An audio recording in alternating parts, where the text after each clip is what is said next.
Glória a Deus. Oh, glória.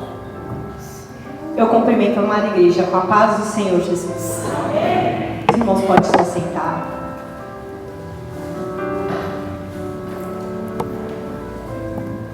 Quero louvar ao Senhor, primeiramente agradecer pela oportunidade que me foi dada mais uma vez nesta noite. Hoje é o Dia dos Pais, né?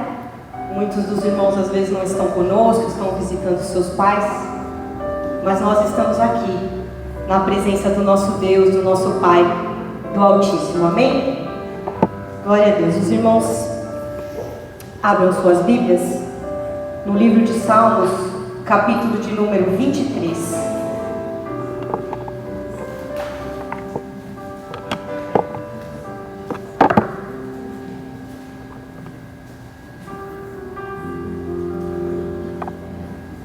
Amém?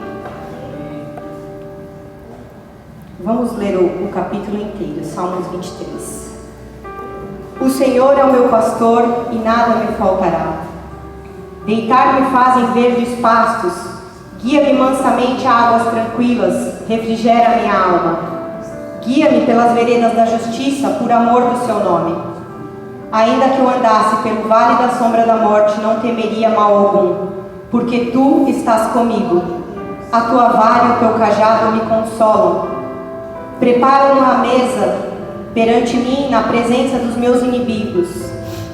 Unges a minha cabeça com óleo, o meu cálice transborda. Verso 6. Certamente que a bondade e o amor me seguirão todos os dias da minha vida, e habitarei na casa do Senhor para sempre. Amém? Glória a Deus. Meus amados, muitos de nós, a gente sabe até esse salmo de cabeça, né, apóstolo? A gente já sabe de cor. E aí, quando o Senhor me trouxe essa palavra ao meu coração, eu estava conversando com um irmão sobre um outro assunto, e aí me veio essa palavra, o Senhor colocou no meu coração, mas um sentido. A gente sabe de cor o Salmo 23. Ele é o salmo mais citado da Bíblia. Mas será que a gente tem vivido o Salmo 23? É isso que o Senhor, Ele veio nos trazer através dessa palavra nesta noite. Se nós estamos vivendo o Salmo 23. E eu quero começar essa mensagem dizendo que o livro dos Salmos, que é um livro poético, né? Eu acredito que Davi, quando ele escreveu a maioria dos salmos, porque nem todos os salmos são de autoria de Davi, mas a grande maioria são dele. Eu acredito que ele escreveu esses salmos ou numa situação de extrema alegria, ou numa situação de extrema angústia, de extremo desespero, de extremo medo. Coisas que eu e você passamos todo dia. A gente acorda, tá tudo bem. Às vezes vai passando o dia, as coisas vão acontecendo, as lutas vão vindo. E às vezes quando a gente em casa chega à noite, a gente chega angustiado, a gente chega preocupado. Mas só que Davi, ele quando escreveu esse salmo, ele ali era um pastor, ele foi um pastor de ovelhas. Então a visão que ele tinha para escrever esse salmo era de um pastor. E aí ele começou a trazer a realidade da vida dele ali como um pastor de ovelhas, mas uma realidade espiritual. E o Senhor sendo o nosso pastor, e assim começa esse salmo, para com nós que somos as ovelhas dele. E ele viu ali como ele tratava o dia a dia com as suas ovelhas, e como é que ele cuidava das suas ovelhas, e como é que o Senhor cuidava dele. Como é que o Senhor conduzia a vida dele, era a mesma maneira que ele conduzia aquelas ovelhas. Por isso ele fez esse comparativo para escrever esse salmo. E desde cedo, desde o início da Bíblia, Moisés, lá no livro de Números, ele já fala que o povo de Deus foi comparado com um grupo de ovelhas. No livro de Números fala que Moisés ele pediu um homem que dirigisse o povo, para que o povo de Deus não fosse como ovelhas sem pastor. E Deus foi lá e levantou justamente ele para ser o pastor, para conduzir o povo naquela situação. Mas ele orou, ele pediu ao Senhor: Senhor, eu não quero que o povo pastor sem ovelhas. Amém? Então, quando diz ali no verso 1, o Senhor é o meu pastor, a parte A do versículo, vem de encontro até com essa aula da EBD que a gente teve hoje, sobre intimidade com Deus. Quando eu digo que o Senhor é o meu pastor, eu estou falando que eu tenho um relacionamento com Ele.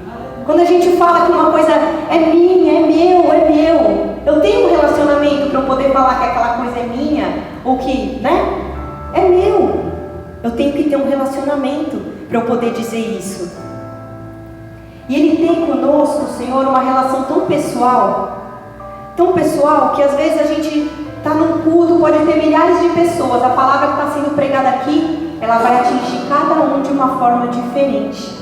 Porque o Senhor, Ele conhece as nossas necessidades. Ele conhece a necessidade de cada um. Então, quando a gente pensa que Ele trata nós todos como um grupo, não, Ele está tratando nós como indivíduos, como uma ovelha querida dEle, que Ele está cuidando especialmente. Amém? A Escritura Sagrada, ela diz, sabe o que lá no livro de João?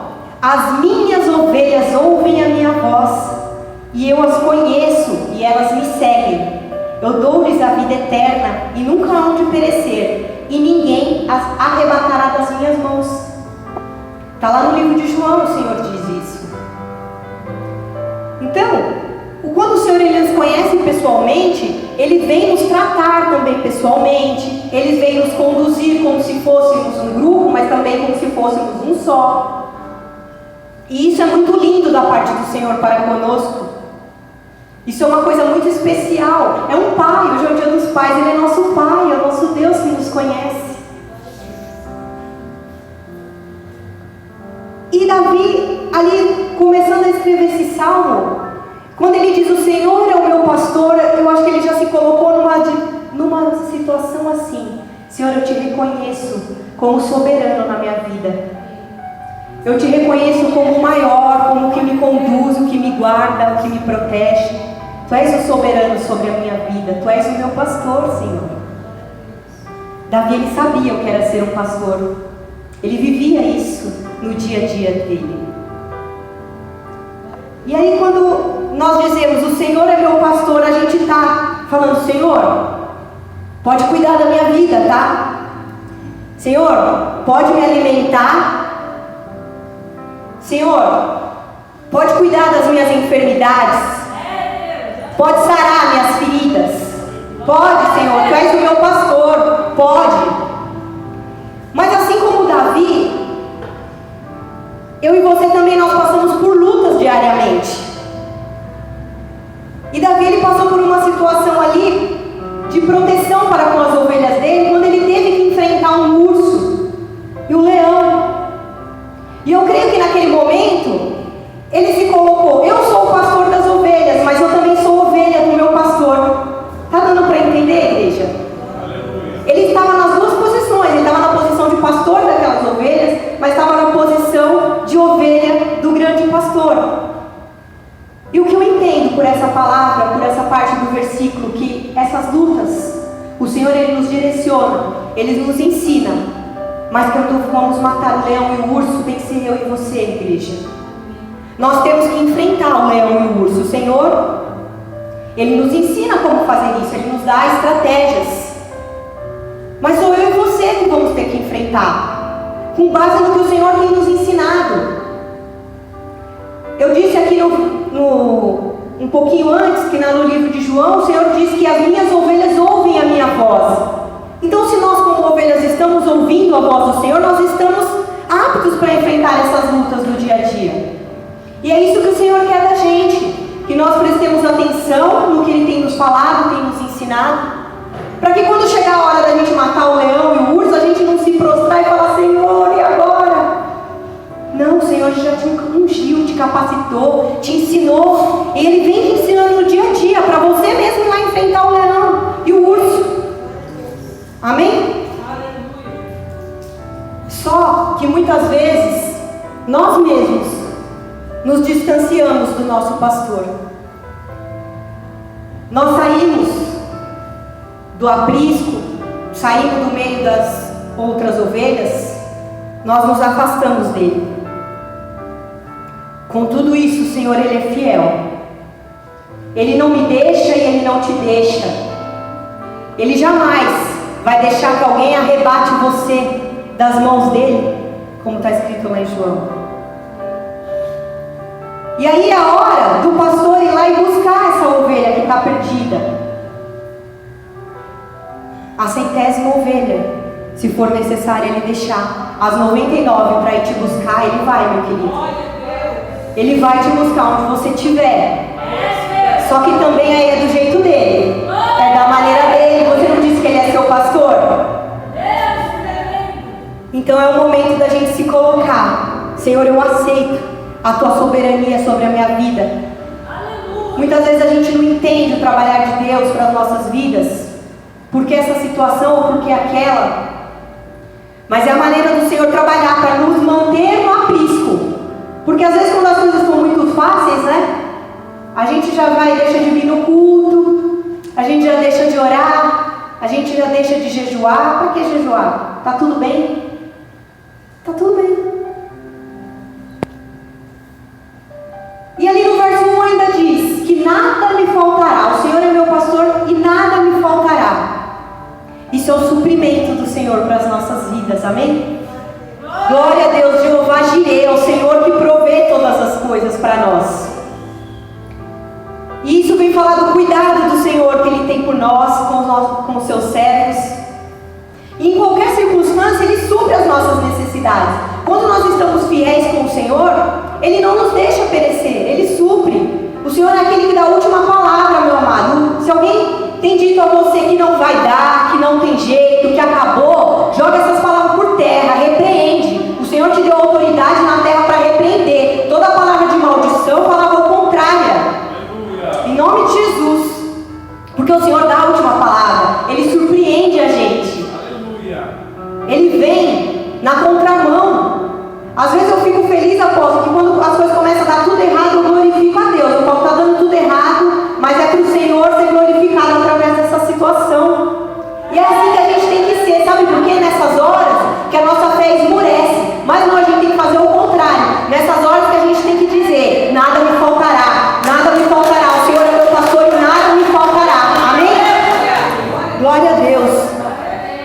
E dizendo em suprimento, eu me lembro, o Senhor me fez lembrar de uma passagem de quando Abraão, ele mandou ali Agar e seu filho Ismael para o deserto. Mandou ele com um odre de água e um pão. Mandou eles para o deserto, possivelmente para morrer. Mas o Senhor tinha uma promessa sobre a vida de Ismael, que também faria dele uma grande nação, um grande povo. E o Senhor não pode voltar atrás nas suas palavras. E o Senhor mandou ali um anjo que abriu os olhos de Agar, e ali no meio do deserto, na frente dela, ela viu um poço. Isso foi a provisão do Senhor. Isso foi o suprimento do Senhor no último minuto, que ela disse ali, Senhor, numa oração, eu vou me afastar do menino, porque eu não quero nem ver ele morrer.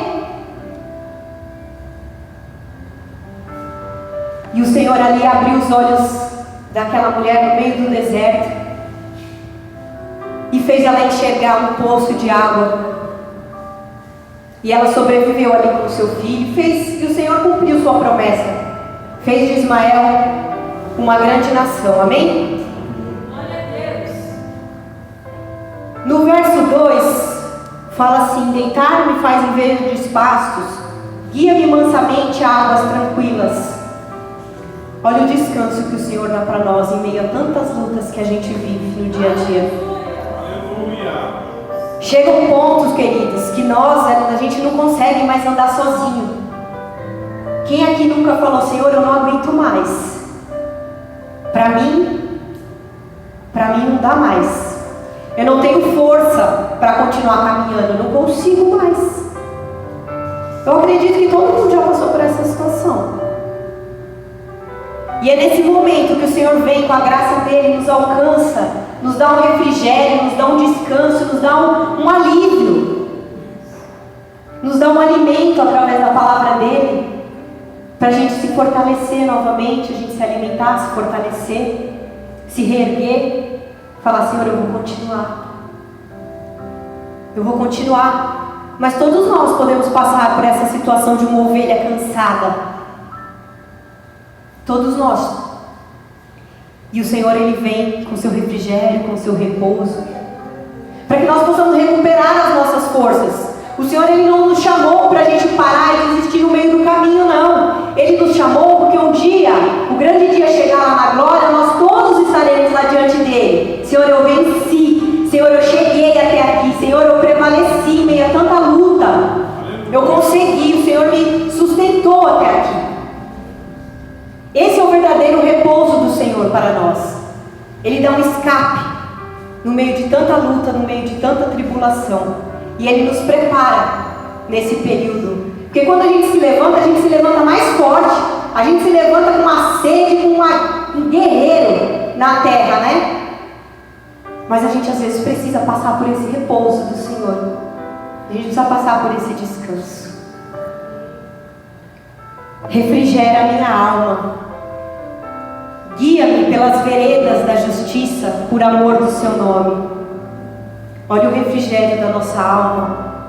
Vem uma tranquilidade quando a gente fala em refrigério, né? Vem uma cura sobre nós. O Senhor trata as nossas feridas. O nosso pastor, Ele trata as nossas feridas. Ele nos traz o conforto, traz alívio para nossas almas. E quando diz que Ele nos guia pelas veredas da justiça, isso é a direção que o Senhor nos dá. Através da Tua Palavra. É o dia a dia nosso. O Senhor vai nos conduzindo, nos direcionando. E Ele continua finalizando o verso 3 que diz que é por amor do seu nome. Isso é o propósito de Deus sobre as nossas vidas. A palavra dele não volta vazia, não volta atrás. O propósito que Ele colocou na minha e na tua vida não vai se frustrar. Ainda que Satanás queira, ainda que ele lute, ainda que ele peleje, os propósitos do Senhor são maiores, são melhores que qualquer pensamento nosso. Aleluia. Glória a Deus. Mas nós temos que pagar um preço para viver isso. Nós temos que pagar um preço de ser ovelha do Senhor. Não é fácil. A gente tem que abandonar muitas vezes a nossa vida, a nossa vontade, o nosso querer, os nossos planos, os nossos projetos, porque a gente tem que seguir sendo guiado para o Senhor. E aí o Senhor pega assim, ó, tudo isso daí que você planejou, que você pensou, deixa de lado. Você vai seguir o que eu planejei para você. Tá aqui, ó. E eu posso falar isso, irmãos, por experiência própria. Porque eu me lembro exatamente que há 4 anos e 4 meses atrás, estava eu começando minha caminhada com o Senhor. Não era nem batizada nas águas ainda.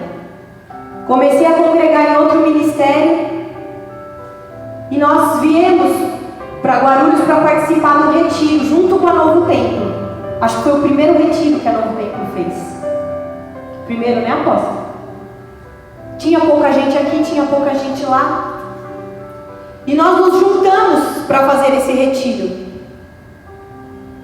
E ali no primeiro dia daquele retiro, o Senhor usou um vaso para falar comigo. Que Ele tinha tirado algumas coisas da minha vida. E eu ali sofrendo muito. Mas que Ele tinha tirado, que era para eu poder parar de olhar só para aquilo e poder olhar um pouquinho para Deus, olhar um pouquinho para frente. Ele teve que tirar. Ele permitiu que tudo acontecesse. E ali aquele vaso sendo usado por Deus, entregando para mim essas coisas. E eu, na minha ignorância, no mesmo momento que o irmão estava falando comigo, eu ali contendendo com o Senhor. Eu falei, não, Senhor, não. Peraí. Eu tenho os meus planos, eu tenho os meus projetos, eu tenho os meus anseios. Não. Eu contendendo com o Senhor ali na mesma hora. Pois na mesma hora Deus usa o irmão para dizer, sou eu teu Deus. Eu sei dos seus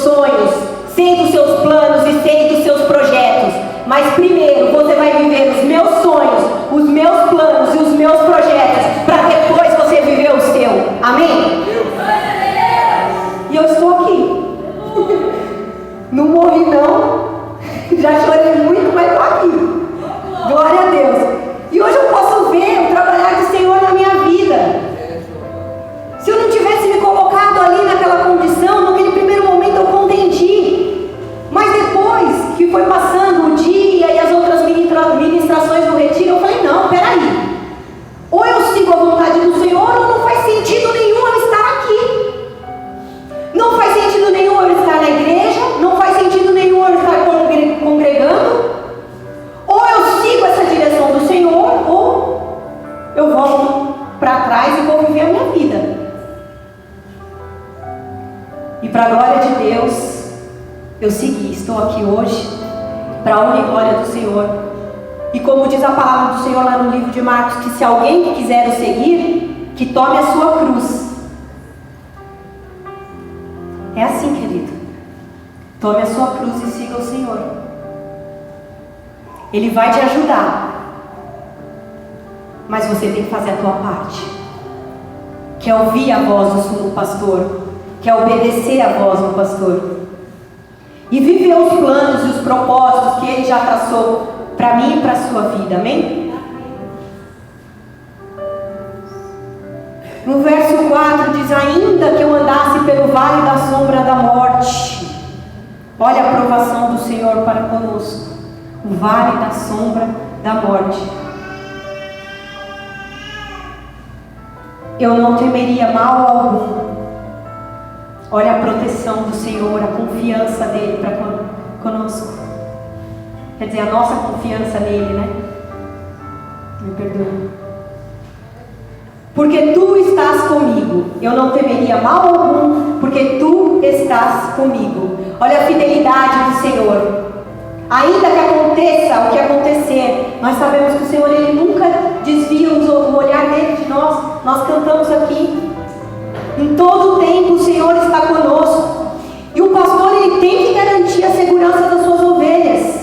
Assim o Senhor, Ele garante a nossa segurança. Quantas situações muitos de nós já não passamos aí na rua, mas o Senhor nos livra, o Senhor nos coloca em segurança, porque Ele cuida de nós, Ele nos cerca com seus braços de amor.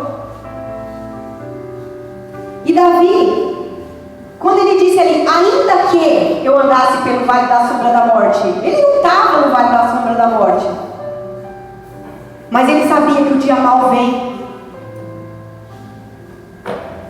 Paulo disse que o dia mau vem, que a gente tem que se revestir da armadura, porque o dia mau vem. Então, ainda que eu andasse no vale da sombra da morte, então, ou seja, eu sei que o dia mau pode chegar. Eu tenho que estar preparado para isso. Eu tenho que saber que o Senhor, Ele está comigo, Ele é minha segurança, meu refúgio, minha fortaleza.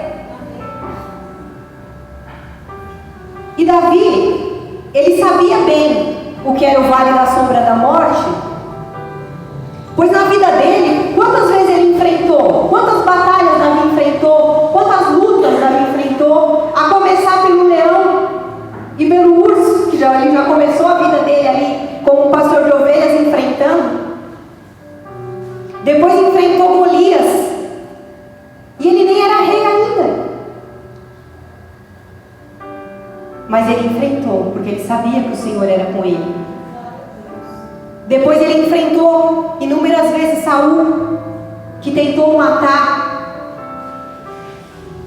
que tentou a qualquer custo tirar a vida dele ali, por inveja, por N motivos. Mas ele se manteve fiel, porque ele sabia que o Senhor estava com ele. No vale da sombra da morte, no momento de pior da vida dele, ele sabia que o Senhor estava com ele. E a gente tem estudado aqui também na EBD sobre o livro de Ezequiel. A gente estava falando sobre vales, né? Quando o Senhor nos leva no vale. Nós, como ovelhas que passamos pelo vale, quando nós sabemos que o Senhor estava conosco, a gente segue em frente. Pode vir vento, pode vir tempestade nesse vale, mas o Senhor está conosco. Eu não vou temer mal algum. Eu vou passar pelo vale sim. E as ovelhas, elas vão ali, ó, escutando a voz do pastor e vão seguindo, ó. Quando elas verem, já estão lá na frente do vale. Às vezes acontece com a gente, né? Quando a gente vê, você fala, nossa, já passou essa situação, glória a Deus, acabou essa prova. É assim que as ovelhas do Senhor, elas vão sendo conduzidas. É de glória em glória, meu querido. É de vitória em vitória que o Senhor tem para mim e para a sua vida nesta noite, amém?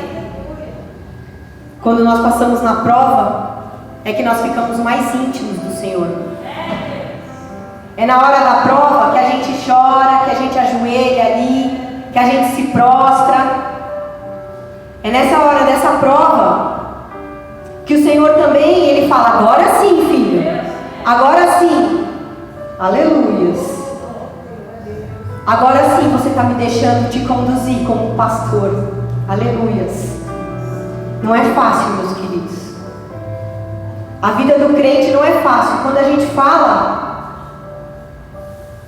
que é tudo facilidade, não. A gente não está aqui para enganar ninguém. Mas é gratificante, é recompensante.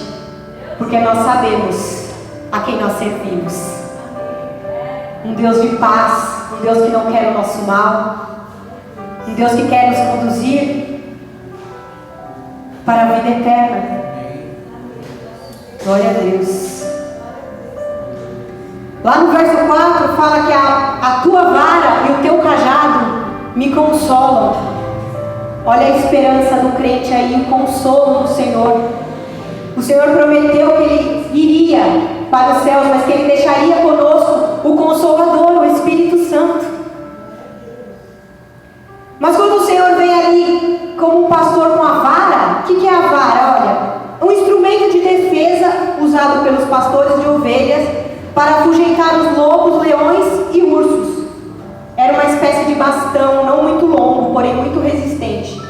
Nas Escrituras, a vara representa a autoridade e a correção do Senhor para as nossas vidas. Amém? Irmãos, é necessário a gente passar pela exortação do Senhor. A Bíblia diz que o Senhor corrige aqueles que Ele ama. Então, se o Senhor hoje está dando um puxãozinho de orelha em mim e em você, é porque Ele nos ama. Ele quer nos conduzir. Ele quer cuidar de nós como um pastor. Ele quer sarar nossas feridas. Aleluias. E o cajado do Senhor, o cajado do pastor, é um instrumento que é usado para resgatar as ovelhas. O cajado é aquele que tem um arquinho assim, né? Ai, como dói quando a gente está pisando fora da linha, que o Senhor vai lá e... Peraí, você está indo aonde? Vem cá, filha. Vem cá, que é no meio do meu povo que eu te quero. É aqui no meio da congregação, é dando glória, dando aleluia que eu quero você. Dói, né? Quando a gente... Mas é necessário, meus amados. É necessário, mas é tudo com amor. É tudo com o amor do Senhor, é o Consolador, Espírito Santo que faz isso conosco. Ao mesmo tempo que Ele nos repreende, Ele nos consola em amor. Amém? E aí quando o inimigo vem, por vezes nos atacar ou querer nos tirar fora do aprisco do Senhor, às vezes a gente costuma dizer assim: resistir ao diabo e ele fugirá de vós. Amém? Só que a gente se esquece de uma partinha que fala, na parte A desse versículo: sujeitai-vos a Deus, resistir ao diabo e ele fugirá de vós. Primeiro nós temos que nos sujeitar a Deus. Nós temos que estar atentos à sua voz, estar debaixo da tua proteção, da tua guarda, da tua guia, para depois nós sermos fortalecidos para resistir ao diabo, querido. Senão de nada adianta, a gente vai ter cara limpa lá e enfrentar o diabo? Não! A gente cai, a gente é lançado fora. E aí para a gente voltar depois, quando o Senhor busca, é mais difícil, é mais dolorido, é mais trabalhoso. A gente perde um tempo na nossa caminhada. A gente olha para trás e fala: meu Deus, quantas coisas eu já poderia ter vivido nesse tempo, mas fui eu que retardei minha bênção, fui eu que saí do aprisco, fui eu que permiti, fui eu que achei que com a minha força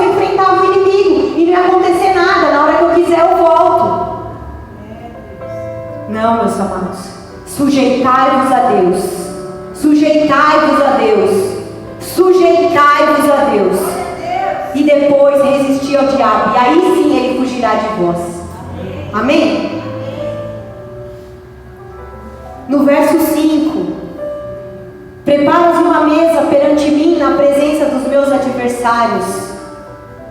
Unge a minha cabeça com óleo e o meu cálice transborda. Oh, coisa linda quando a gente chega nessa fase, né? Quando a gente chega nessa fase ali, a gente já não está mais nem como pastor ovelha, a gente já está amigo de Deus. A gente já está íntimo de Deus, pastor Diego, igual a gente está estudando. Quando o Senhor prepara uma mesa perante mim na presença dos meus inimigos ou dos meus adversários, unge a minha cabeça com óleo, a consagração do Senhor sobre nós. É unção, é capacitação sobre as nossas vidas.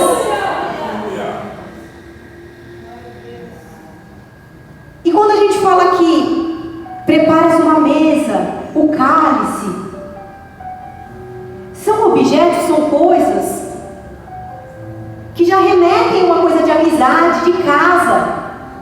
A palavra do Senhor diz lá no livro de Apocalipse que eis que estou à porta e bato. Se abrir, entrarei e cearei com ele e ele comigo. Isso é uma relação de amigo já do pastor para conosco. E é assim, essa intimidade que o Senhor quer ter conosco. Uma intimidade de amigo. Não uma intimidade como a gente está falando até agora, de pastor com ovelha, mas de amigo. E isso, sabe o que é isso? O resultado de uma intervenção divina nas nossas vidas, quando a gente chega nesse grau. É o trabalhar de Deus, é o transformar de Deus. É a gente ver que a gente olhar para trás e ver que na situação de perigo, na situação de morte, na situação de adversidade, na situação de fome, de sede, em todas elas o Senhor esteve conosco. Quando o Senhor diz aqui que Davi disse, né, que unge a cabeça com óleo, o óleo ele representa o quê? Ali uma unção, já é uma coisa é uma festividade para o Senhor. Quando ele chega aqui, ele vê, oxa, meu filho chegou nesse grau comigo, chegou nessa intimidade comigo, chegou nessa unção comigo, ele está íntimo comigo, agora ele é um servo meu, é uma serva minha. Os inimigos dele estão derrotados, e eu coloquei eles, meu filho, na tua frente, para ver tua vitória, a vitória que eu preparei para você, filho meu. A refeição, quando diz que preparas uma mesa, a gente lembra de refeição. Isso é comunhão. Ninguém chama ninguém para entrar na casa e para cear e para sentar à mesa. Ninguém chama ninguém que não é amigo, que não é íntimo. Você não chama uma pessoa que está passando, vem cá, entra aqui na minha casa, vamos comer. Não. Você já tem que estar íntimo do Senhor. Davi era um homem íntimo do Senhor. Davi ele compreendia muito bem como o Senhor tratava para com ele. Porque a Bíblia diz que ele era um homem segundo o coração de Deus. Era um homem que se arrependia, que se prostrava, que estava debaixo da soberania somente do seu Deus. E no verso 6 diz: certamente que a bondade e a misericórdia me seguirão todos os dias da minha vida, e eu habitarei na casa do Senhor por longos dias. Essa é a bênção que nós temos que buscar todos os dias, a nossa vida eterna, a segurança do Senhor, que nós vamos morar na Nova Jerusalém, vamos passear pelas ruas de ouro, vamos ter a nossa vida eterna. Isso é a bênção maior que a igreja tem que buscar. As outras coisas a gente vem conquistando. Porque a palavra do Senhor diz: buscai primeiramente o reino de Deus e a sua justiça, e as demais coisas serão acrescentadas, querido. Mas primeiro nós temos que buscar a nossa salvação. E é o resultado disso, o resultado dessas certezas, de nós como ovelha que fomos lavados, fomos remidos no sangue de Cristo. Essa certeza da nossa alegria que será completa somente lá na glória, quando nós pertenceremos ao reino de Cristo, que nós vamos andar com Ele, conversar com Ele face a face. Essa é a bênção maior, igreja. O rebanho estará todo lá, cuidado pelo sumo pastor. Lá no Salmo 100, diz assim: sabei que o Senhor é Deus, foi Ele quem nos fez, e somos dele, somos o seu povo e ovelhas do seu pastor. Lá no Antigo Testamento, quando o povo pecava ou alguém pecava, o sacerdote ia lá, né, apóstolo, e queimava um cordeiro, queimava uma ovelha para oferecer ao Senhor, e as ovelhas elas morriam pelo pastor. Mas no Novo Testamento, na nova aliança que o Senhor tem comigo e com você, Ele, o sumo pastor, Ele já morreu por nós. Amém? Glória a Deus. Eu louvo a Deus por mais uma oportunidade na sua casa, de ministrar a sua palavra. E eu quero finalizar essa mensagem, quero deixar para a meditação dos irmãos 2 perguntinhas do Senhor para nós. Vocês têm sido minhas ovelhas? O Senhor, Ele tem sido verdadeiramente o seu pastor? Amém? Que nós possamos meditar nessas 2 perguntas que o Senhor deixou para nós nesta noite. Amém? Eu glorifico ao Senhor, aplaudo ao Senhor por essa palavra. Glória a Deus. Eu agradeço a oportunidade em nome de Jesus.